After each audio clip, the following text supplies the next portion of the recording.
37,000 feet above ground, and Derek had never felt more alone. His 8-month-old daughter Rosie was screaming, that raw, desperate kind of cry that makes strangers stare and mothers look away. Sweat dripped down his temple. His hands shook. Every passenger in row 12 through 18 was glaring, whispering, judging. A man in a business suit muttered something about controlling your kid. A flight attendant approached with that tight smile that meant trouble. Derek closed his eyes, pulled Rosie closer, and whispered the only words he knew. "I'm sorry, baby. Daddy's trying." Then she appeared. A woman from the row across stood up without a word. She didn't ask permission. She simply reached out, lifted Rosie from his trembling arms, and did something no stranger should ever do. The cabin went silent. Derek's heart stopped, and what happened next would haunt him for 8 months, until he finally understood why she did it. The red-eye flight from Chicago to Seattle was supposed to be simple. Derek had planned everything down to the minute. The feeding schedule, the diaper bag packed with military precision, the white noise app downloaded on his phone. He had read every article, watched every video, asked every single dad in his support group for advice. 8 months of solo parenting had taught him that preparation was the only thing standing between him and complete disaster. But Rosie had other plans. She started fussing somewhere over Nebraska. By the time they crossed into Wyoming airspace, the fussing had turned into full-blown wailing. Derek tried the bottle. She pushed it away. He tried the pacifier. She spat it out. He tried rocking, bouncing, humming every lullaby he could remember from his own childhood. Nothing worked. The crying only got louder, more urgent, as if Rosie was trying to tell him something he couldn't understand. Derek felt the familiar weight of shame pressing down on his chest. He knew what the other passengers were thinking. He could see it in the way the woman in front of him kept sighing dramatically, in the way the elderly couple across the aisle exchanged knowing glances. They were thinking what everyone always thought when they saw him alone with Rosie, that he was doing it wrong, that he didn't know what he was doing, that a baby needed her mother, and he was just a poor substitute trying his best. They weren't entirely wrong. 8 months ago, Derek had no idea how to change a diaper. 8 months ago, he couldn't tell the difference between a hungry cry and a tired cry. 8 months ago, his wife Madison was supposed to be here, doing all the things that seemed to come so naturally to mothers. But Madison had held Rosie exactly once, for 37 seconds in the delivery room, before the hemorrhaging started. Before the doctor stopped smiling. Before Derek's entire world collapsed into a single devastating sentence. We did everything we could. Now here he was, alone on a plane with a screaming baby and no idea what to do next. The flight attendant was making her way down the aisle, that practiced smile fixed on her face like a warning. Derek braced himself for the lecture, the thinly veiled suggestion that maybe he should consider taking Rosie to the back of the plane, away from the paying customers who didn't sign up for this. That's when the woman stood up. She was sitting in the row across from him, window seat, and Derek hadn't noticed her until that moment. She had dark hair pulled back in a messy ponytail and tired eyes that suggested she hadn't slept in days. There was a little girl curled up beside her, maybe 4 years old, fast asleep against the window with a stuffed rabbit clutched to her chest. The woman didn't look at Derek. She didn't ask if he needed help. She simply stood, crossed the narrow aisle, and held out her arms. "Give her to me," she said. It wasn't a question. Derek's first instinct was to refuse. Strangers didn't just take other people's babies. That wasn't how the world worked.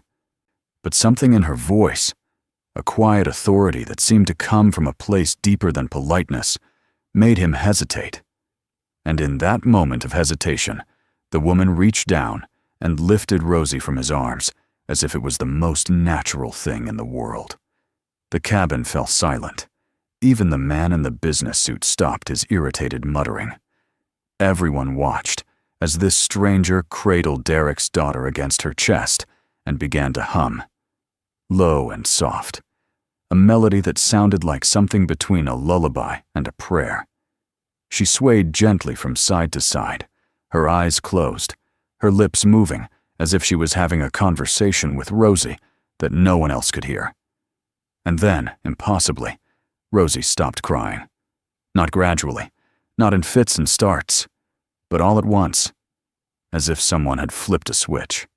She let out one last, shuddering sob, then nestled her face into the woman's neck and went still. Derek watched in stunned disbelief as his daughter's tiny fingers curled around a strand of dark hair, holding on as if she had found something she had been searching for all along. The woman opened her eyes and looked at Derek. For a long moment, neither of them spoke. Then she said, very quietly, "She just wanted to be held by someone who wasn't afraid." Derek didn't know what to say to that. He wasn't sure there was anything to say. So he just sat there, watching this stranger rock his daughter to sleep, and wondered how she could possibly know what Rosie needed when he, her own father, had been failing for the past 3 hours. The flight attendant had stopped in the middle of the aisle, her rehearsed speech dying on her lips. She blinked a few times, then retreated back toward the galley as if she had witnessed something too intimate to interrupt. The other passengers slowly returned to their books and phones and in-flight movies, the tension draining from the cabin like air from a balloon. "I'm Cassidy," the woman said, settling into the empty seat beside Derek. Rosie was already asleep, her breathing slow and even against Cassidy's collarbone. "And before you ask, no, I'm not some baby whisperer. I just remember what it feels like." What feels like?" Derek asked. Cassidy's eyes drifted to the window, where the darkness outside was just beginning to show the first hints of dawn. Being so tired that you can't see straight, feeling like everyone is watching you fail, wondering if you're ever going to figure out how to do this. She paused, and when she spoke again, her voice was barely above a whisper. "I spent the first year of my daughter's life convinced that I was the worst mother in the world. Turns out I was just the only one trying." Derek glanced at the little girl still sleeping in the window seat across the aisle. She had Cassidy's dark hair, but her face was softer, rounder, with the kind of peaceful expression that only children can manage in sleep. "Her father?" he asked, then immediately regretted it. "Sorry, that's none of my business." "It's fine," Cassidy said, though something in her jaw tightened. "He left when Hazel was 6 months old. Said he wasn't ready to be a dad. Funny how they figure that out after the hard part is supposed to start getting easier." She let out a small, humorless laugh. "My mom was the only one who helped me. She moved in, took care of Hazel while I worked, held me together when I was falling apart." Cassidy's voice cracked slightly on the last word, and she looked away. "She died last week. Heart attack. No warning, no goodbye, just gone. This flight is us coming home from the funeral." Derek felt something shift in his chest, a recognition that went beyond sympathy. He knew that kind of loss. He lived with it every single day. "I'm sorry," he said, and meant it in a way he hadn't meant anything in a long time. "My wife died giving birth to Rosie. She never got to hold her. Not really. Just once, for a few seconds, and then—" He couldn't finish the sentence. He had never been able to finish that sentence. Cassidy turned to look at him, and for the first time, Derek saw the full weight of exhaustion in her eyes. Not just the tiredness of a long flight or a sleepless night, but something deeper. The kind of exhaustion that comes from carrying grief alone for so long that you forget what it feels like to put it down. "So we're both doing this by ourselves," she said. It wasn't a question. "Yeah," Derek said. "I guess we are." They sat in silence for a while, watching the sky lighten outside the window. Rosie slept on, her small body rising and falling with each breath, completely unaware of the 2 broken people who were holding her up. Across the aisle, Hazel stirred in her sleep, mumbling something about butterflies before settling back into her dreams. "She talked about you," Cassidy said suddenly. Derek frowned. "Who?" "Rosie." "Well, not talked, obviously. But when I was holding her, she kept looking at you. Even when she was crying, she was looking at you, like she was making sure you were still there." Cassidy shifted Rosie slightly, and the baby let out a contented sigh. "She's not crying because you're doing something wrong, Derek. She's crying because she knows how hard you're trying. Babies can feel that, you know. The fear, the love, all of it." Derek felt something hot and unexpected burning behind his eyes. He blinked rapidly, turning toward the window so Cassidy wouldn't see. "My wife," he said, his voice rough. "She said something to me right before. Right at the end. She said, 'Find someone who loves her, like you love me.' I thought she was talking about Rosie, about finding someone to help raise her. But now, I think—" He stopped, unable to continue. "Now you think what?" Cassidy asked gently. Derek shook his head. "I don't know. I don't know what I think anymore." The pilot's voice crackled over the intercom, announcing that they were beginning their descent into Seattle. The cabin lights flickered on, and passengers began stirring, gathering their belongings, preparing for landing. Across the aisle, Hazel's eyes fluttered open, and she sat up with the instant alertness that only children possess. "Mommy," she called out, her voice still thick with sleep. Then she saw Derek and Rosie, and her eyes went wide. "Mommy, there's a baby." Cassidy smiled, the first real smile Derek had seen from her. "I know, sweetheart. This is Rosie. And this is her daddy, Derek." Hazel studied Derek with the serious intensity of a 4-year-old making an important assessment. "Why is he sad?" she asked. "He's not sad, baby. He's just tired." "Like us." Hazel considered this for a moment, then nodded as if it made perfect sense. "My grandma went to heaven," she announced to Derek. "Mommy says she's watching us from the clouds. Do you think she can see the plane?" Derek felt his throat tighten. "I think she can see everything," he said. "I think she's probably really proud of you and your mommy." Hazel beamed, apparently satisfied with this answer. Then she pointed at Rosie, who was starting to stir in Cassidy's arms. "Is the baby going to cry again?" "I don't think so," Cassidy said, looking at Derek. "I think she found what she needed." The plane touched down with a gentle bump, and the cabin erupted into the usual chaos of deplaning. People standing before the seatbelt sign was off, yanking bags from overhead compartments, jostling for position in the aisle.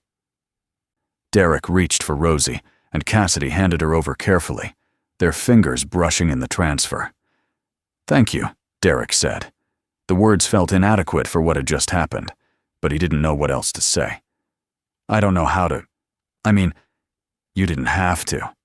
"I know," Cassidy said. She was already gathering Hazel's things, stuffing the rabbit back into a small backpack, moving with the efficient motions of a mother who had done this 1,000 times. "But I wanted to, and sometimes that's enough." Hazel tugged at Derek's sleeve. "Are you coming to our house?" she asked. "I have toys. I can show the baby my toys." Derek looked at Cassidy, expecting her to gently redirect her daughter's invitation. Instead, she paused, her hand on the back of the seat in front of her, and met his eyes. "I'm not ready," she said quietly. "For whatever this is, whatever it could be. I just buried my mother, and I'm barely holding it together. And I don't know if I can—" "I understand," Derek said quickly. "I wasn't expecting—" "But," Cassidy continued, as if he hadn't spoken, "I work at a café, Rosewood Café, on Maple Street. Hazel and I are there most mornings. If you ever want to—" She trailed off, then reached into her bag and pulled out a receipt, scribbling an address on the back. "No pressure. No expectations. Just, if you want to. Derek took the paper, folded it carefully, and tucked it into his pocket. Rosewood Café, he repeated. Maple Street. Mommy makes the best hot chocolate, Hazel added helpfully, with extra marshmallows. The line was finally moving, passengers shuffling toward the exit. Cassidy picked up Hazel and stepped into the aisle, then turned back one last time. She's beautiful, Derek. Rosie. She's really, really beautiful. Cassidy's voice caught slightly. And she's lucky to have you, even if it doesn't feel like that right now. Then she was gone, disappearing into the stream of passengers, Hazel's sleepy face peering over her shoulder until they turned the corner and vanished from sight. Derek stood there for a long moment, Rosie warm and solid in his arms, the piece of paper burning a hole in his pocket. The man in the business suit pushed past him with an impatient grunt, but Derek barely noticed. He was thinking about Madison, about her last words, about the way Rosie had stopped crying the moment a stranger held her. He was thinking about grief and exhaustion and the impossible weight of doing everything alone. And he was thinking about a little girl who wanted to show Rosie her toys, and a woman with tired eyes who remembered what it felt like. The months that followed were both endless and impossibly fast. Derek went back to work, back to the routine of daycare drop-offs and late-night feedings and weekend trips to the park, where other parents smiled at him with that particular mix of pity and admiration reserved for single fathers. He got better at the practical things, the bottle temperatures, the sleep schedules, the art of grocery shopping with a baby strapped to his chest. But the loneliness didn't fade. If anything, it grew deeper. Settling into the quiet moments when Rosie was asleep and the apartment was too still, and Derek found himself staring at Madison's photo on the mantel, wondering what she would think of the father he was becoming. He kept the receipt in his wallet. He took it out sometimes, late at night, tracing the handwritten letters with his thumb. Rosewood Café, Maple Street. Some mornings, he would put Rosie in her car seat and drive toward that part of town, telling himself he was just exploring, just getting to know the neighborhood. He would park across the street from a small cafe with a green awning and flower boxes in the windows, and he would watch families come and go, couples sharing pastries, mothers meeting for coffee while their children played. He never went inside. 8 months passed. Rosie learned to crawl, then to pull herself up on furniture, then to take her first wobbly steps across the living room into Derek's waiting arms. She learned to say "dada" and "no" and more, her vocabulary expanding with each passing week. She was becoming a person, a real person with preferences and opinions, and a laugh that sounded like bells, and Derek loved her so fiercely that sometimes it hurt to breathe. But there were nights when she would cry inconsolably, and nothing Derek did could calm her down. On those nights, he would hold her and rock her and whisper the same words he had whispered on the plane. "I'm sorry, baby. Daddy's trying." And sometimes, in the darkest hours, he would think about a stranger who had held his daughter for 20 minutes and done what he couldn't do in 20 hours. He thought about that night more than he wanted to admit. He thought about Cassidy's tired eyes, and Hazel's serious questions, and the way the cabin had gone silent when Rosie stopped crying. He thought about the way Cassidy had said, "She just wanted to be held by someone who wasn't afraid," and wondered if she was right. He thought about her every time he passed a mother and daughter in the grocery store, every time he saw a woman with dark hair and a messy ponytail, every time Rosie reached for someone who wasn't him. On the morning of Rosie's first birthday, Derek woke up before dawn. He lay in bed for a long time, listening to Rosie babble in her crib through the baby monitor, and made a decision. He got up, showered, dressed Rosie in her nicest outfit, a yellow dress with little daisies that Madison's mother had sent, and drove across town to Maple Street. The café was exactly as he remembered it, from all those times he had watched from across the street. Green awning, flower boxes, a small chalkboard sign out front advertising the daily special. Through the window, he could see mismatched tables and chairs, local art on the walls, the kind of cozy warmth that made you want to stay for hours. And there, behind the counter, was Cassidy. Her hair was longer now, pulled back in a loose braid, and she was wearing an apron dusted with flour. She was laughing at something the elderly man at the register had said, her whole face transformed by the smile, and Derek felt his heart do something strange and unfamiliar in his chest. He almost turned around. He almost got back in the car and drove home and convinced himself that this was a stupid idea, that 8 months was too long, that she wouldn't remember him, that he was being ridiculous. But then Rosie made a sound, not a cry, not a laugh, just a small, curious noise. And Derek looked down at his daughter. "What do you think?" he asked her. "Should we go in?" Rosie blinked at him with Madison's eyes and said very clearly, "More." Derek laughed, a real laugh, the kind he hadn't heard from himself in months. "Okay," he said. "Okay, Rosie. More it is." He pushed open the door. A small bell chimed overhead, and the smell of coffee and fresh bread washed over him. The cafe was half full with the morning crowd, people on laptops, couples sharing breakfast, an older woman reading a newspaper in the corner. No one looked up as Derek walked in, except for one person. In the far corner, at a small table by the window, sat a little girl with dark, curly hair. She was bent over a piece of paper, coloring intently with a crayon, her tongue sticking out in concentration. Next to her was an empty chair with a stuffed rabbit propped against the back. Derek recognized her immediately.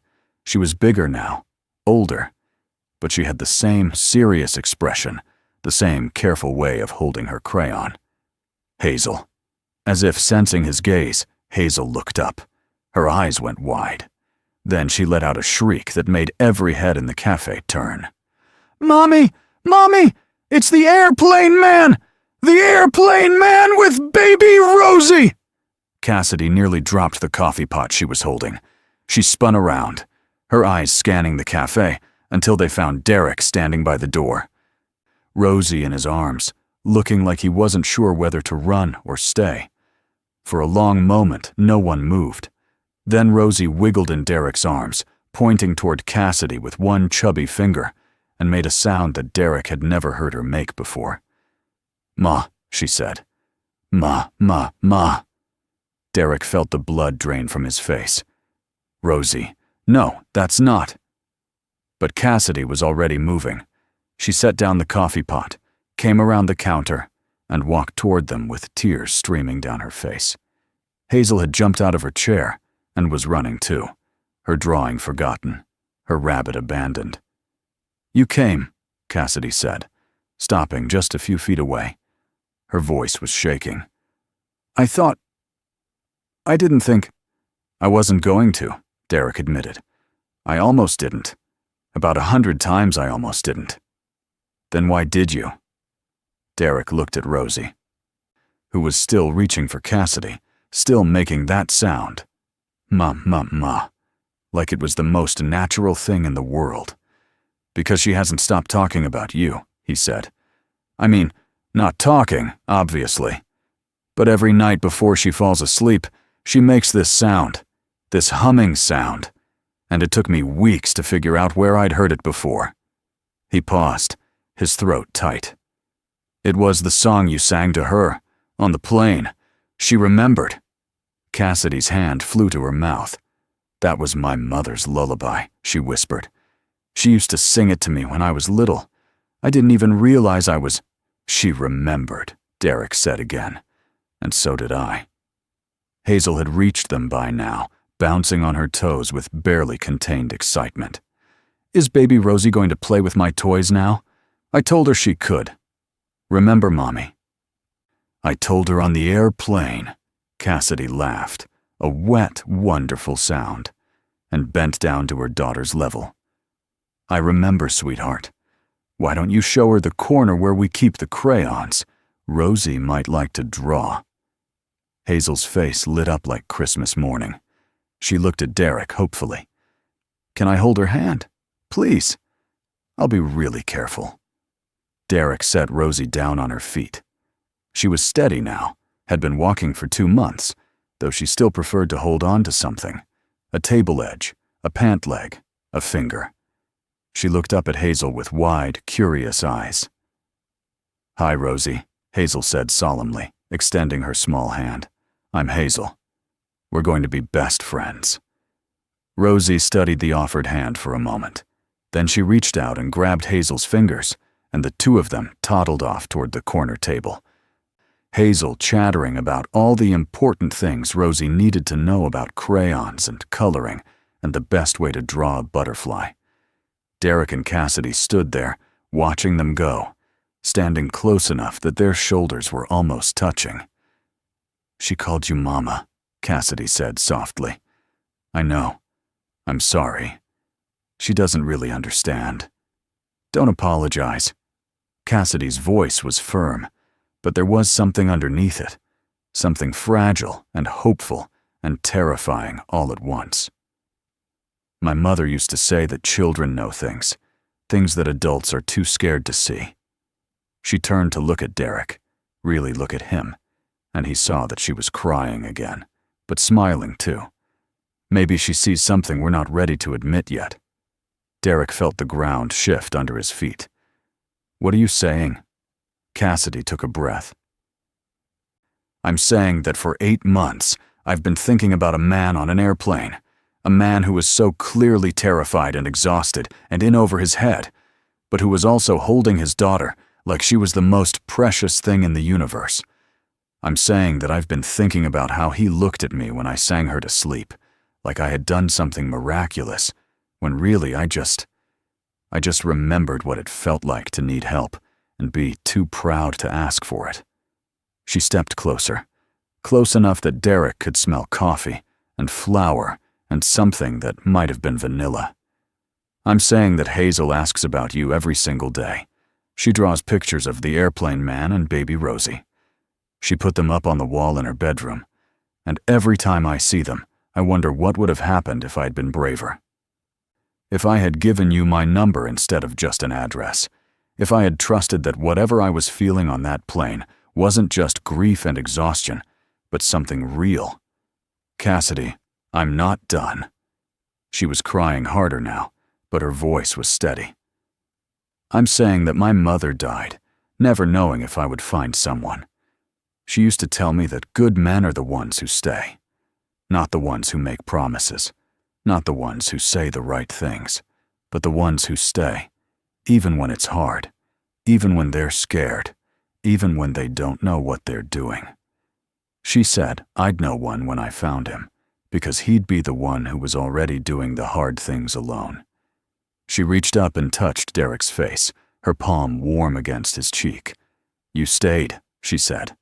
"For 8 months, you've been doing this alone, and you stayed.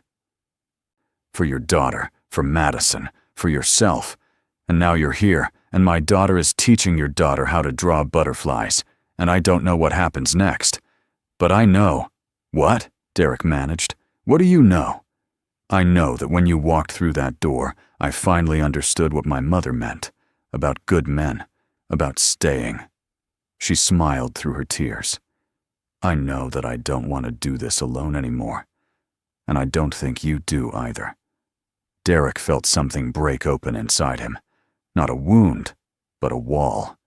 A wall he had built 8 months ago in a hospital room, brick by brick. Every time someone told him he was doing great. Every time someone said Madison would be proud. Every time someone looked at him with pity and called him brave. He had built that wall to protect himself, to keep the grief contained, to make sure that no one could ever hurt him the way losing Madison had hurt him. But standing here, in this tiny café on Maple Street, with this woman who had held his daughter on an airplane and sung her a lullaby, and somehow remembered what it felt like, the wall didn't seem so important anymore. I don't know how to do this, he said. His voice cracked on the last word. I don't know how to be. I don't know if I can. Neither do I, Cassidy said. But maybe we can figure it out together. One day at a time, one cup of coffee at a time. She glanced at the corner, where Hazel and Rosie were now both covered in crayon, giggling at something only they understood. One butterfly drawing at a time. Derek followed her gaze, watching his daughter laugh with pure, uncomplicated joy. Rosie looked up and caught him watching. And she waved, a clumsy, full-arm wave that nearly knocked the crayon out of Hazel's hand. "Dada," she called out. "Dada, look." "I see, baby," Derek called back. "I see." The elderly man behind the counter, the cafe owner, Derek would later learn, a man named George who had known Cassidy's mother for 40 years, cleared his throat loudly. "Hey, Cass," he called out. "You gonna introduce me to your young man? Or should I just keep pretending I'm not watching this whole thing like my favorite soap opera?" Cassidy laughed, wiping her eyes with the back of her hand. "George, this is Derek. Derek, this is George. He's going to give you a free coffee and a muffin because he's a romantic, and he's been waiting for this moment since I told him about the airplane." George snorted. "I'm giving him free coffee because anyone who makes you smile like that deserves at least that much." He looked at Derek with eyes that had seen a lot of years and a lot of stories. "Blueberry or chocolate chip?" "Chocolate chip," Derek said automatically. "Good answer. Cass, take your break. I'll handle the counter." Cassidy led Derek to a small table near the window, across from where Hazel and Rosie were still creating their masterpiece. The morning sunlight streamed through the glass, catching the dust motes floating in the air, making everything look softer and more golden than it had any right to be. "This is where my mom used to sit," Cassidy said, running her hand over the worn wood of the table. "Every morning, for 20 years, she sat right here with her tea and her crossword puzzle. George keeps the table reserved for her. Even now. Old habits, he says." Derek looked at the empty chair across from him, and suddenly he understood. This table wasn't just a table. It was a shrine, a memory, a promise. It was a place where love had lived and continued to live, even after the person was gone. "What was her name?" he asked. "Ruth. Ruth Ellen Foster." Cassidy smiled at the name, and there was no sadness in it, just love, just gratitude, just the quiet peace of someone who had learned to carry grief without being crushed by it. "She would have liked you. She would have said you have honest eyes." "Do I? The most honest I've ever seen." George appeared with 2 coffees and 2 enormous chocolate chip muffins. He set them down without comment, then retreated back to the counter with a knowing wink at Cassidy. "So," Cassidy said, wrapping her hands around her mug. "What happens now?" Derek looked at her across the table. This woman who had stepped into his life for 20 minutes on an airplane and somehow changed everything. He looked at the little girls in the corner, already inseparable after 10 minutes, their heads bent together over a shared piece of paper. He looked at the empty chair where Ruth Ellen Foster used to sit, and thought about Madison, and thought about the way grief and love were sometimes the same thing, just wearing different clothes. "Now," he said slowly, "I think I'd like to hear about Ruth, and maybe you'd like to hear about Madison, and maybe, if it's okay with you, I'd like to come back tomorrow, and the next day, and the day after that. Until those girls over there are so sick of each other that they're fighting over crayons instead of sharing them." Cassidy laughed, that wet, wonderful sound again. "That might take a while. Hazel's pretty stubborn. Good thing I'm not going anywhere." Outside the window, the sun continued to rise. Inside the cafe, 2 broken people sat across from each other and began, slowly, carefully, to tell each other their stories. In the corner, A 4-year-old and a 1-year-old created a drawing that would later be framed and hung on a wall in a house that didn't exist yet. A house with a green door and a backyard with a swing set and a kitchen that always smelled like coffee and fresh bread. But that was later. Right now, there was just this: 2 cups of coffee, 2 chocolate chip muffins, and the sound of children laughing. Right now, there was just Cassidy's hand reaching across the table and Derek's hand meeting her halfway, their fingers intertwining like they had always been meant to fit together. Right now, there was just a single dad and a single mom, both of them tired, both of them scared, both of them hoping that maybe, just maybe, they wouldn't have to do this alone anymore. And in the corner, Rosie looked up from her drawing, saw her father holding hands with the woman from the airplane, and smiled. It was a smile that looked exactly like Madison's smile, that smile that Derek had been so afraid of losing. But he realized now that he hadn't lost it at all. He had just been waiting for the right moment to see it again. "Dada," Rosie said, pointing at her drawing. "Look. Family." Derek looked at the paper, a chaotic mess of color that might have been 4 stick figures if you squinted hard enough. He looked at Hazel, who was nodding proudly at her collaborative work. He looked at Cassidy, who was crying again, but smiling too. "Yeah, Rosie," he said, his voice thick with something that felt like hope. "Family." George watched from behind the counter, wiping down the same spot he had been wiping for the last 10 minutes.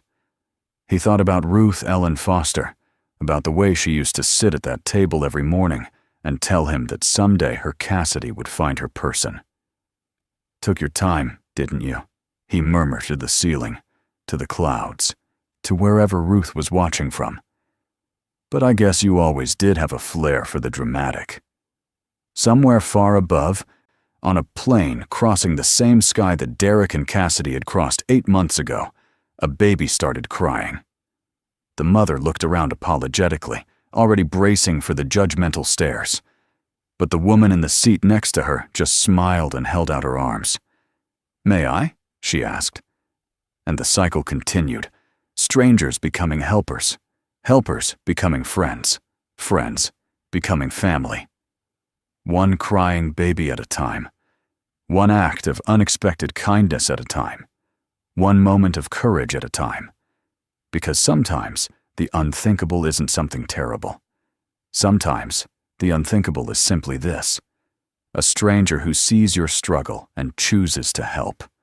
A hand reaching out across an aisle, a lullaby remembered from childhood, a piece of paper with an address scribbled on the back. Sometimes the unthinkable is love, arriving when you least expect it, in the form you least expect, from the person you would never have thought to look for. And sometimes all it takes is a baby who won't stop crying, and a single mother who does the unthinkable.